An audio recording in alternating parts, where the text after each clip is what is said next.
أنا أحمد وحني المدورة شهربته هذا بوحو دواء خيام المدورة شهربته أنا أكو دورني هنا ولا لو بالقلب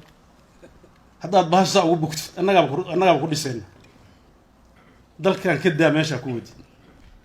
أما داود يسوع وحير صدوية 8 سبتمبر مو أقول هذانه مركا يتروح كل ساعة بان أقول هذا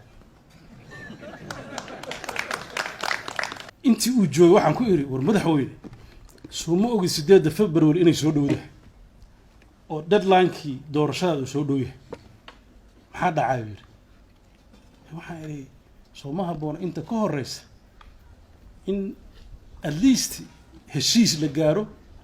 process-ka uu socdo aniga waxaan isleeyahay ninkan marna lagu xijinayo waa daarood leeyahay marna leeyahay maamul goboleedka u horeeyay oo u weynaaba tihiin roolka qaadsaas odayada iyo dadka wax garadka iyo simada oo dhan markay la soo hadlaan maaragtay leeyahay warmaandow Soomaali meel ku kala tagaysa ka talin waxaan isri bal intii karaankaaga adadaan waa tagay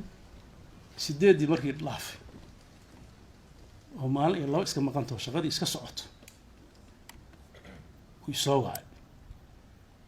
waa wada hadalna haye 8 maxaa dhacay waxa ma dhicin haye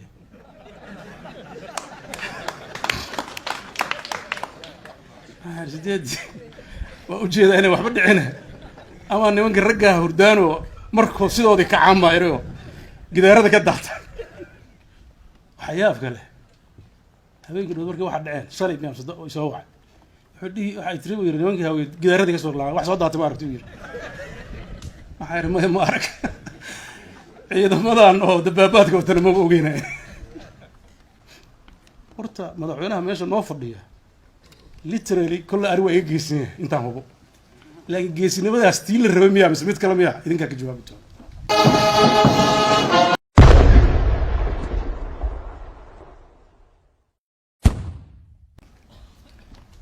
runtu marka aan sheego waxa hadda xamar ka socda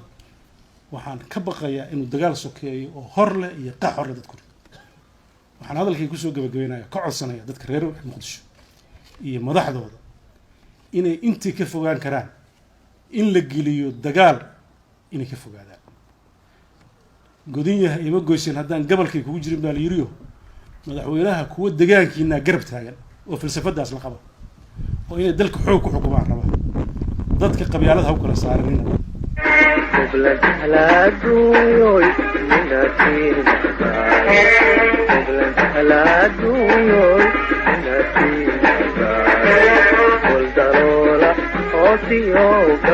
قبل